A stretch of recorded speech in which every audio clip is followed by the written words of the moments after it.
Driver sang Uton PUJ arestado matapos magpakita-kita sang kutsilyo sang ginsita sang duha ka traffic enforcer sa Diversion Road. Si Kim Salinas nakatuto.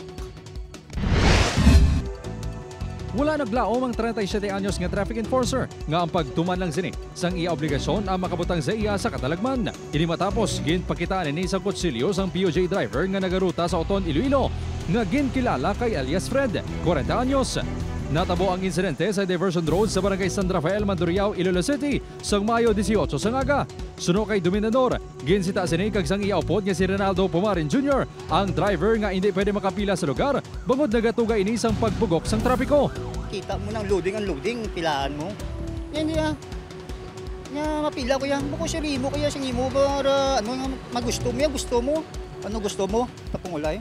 Ang bakit sige sir, kung matapulay yung baga ko, hindi ko yan mag-atras. Matapos ang ila pagbaysay, nagbalik ang driver sa iya jeep kag sanggin palapitan na nila ini. Nakita niya may ginauyatan na ini nga kutsilyo. Gilayon ini nga gintawgan sa pulis kag naaresto man ang driver. Lunes, sang napasakaan na sang kaso nga threat kag illegal nga pagupot sa matalom nga bagay ang driver. Nakapiyansa naman ini kahapon. Suno sa Iloilo City TTMO, wala ginatolerar ang akto sang PUJ driver. Damo na kita sang ginpang pailan. The same nga mga senaryo nga naobra wherein may resistance, may ginpahog. I hope nga makalambot na ini sa aton nga mga transport co-op.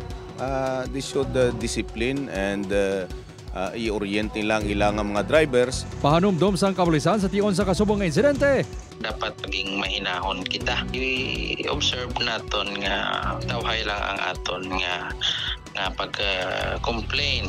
Ginatinguan pa sang news team nga makuha ang bahin sang driver. Upod Caramel Porquia, Kim Salinas, 1 Western Visayas.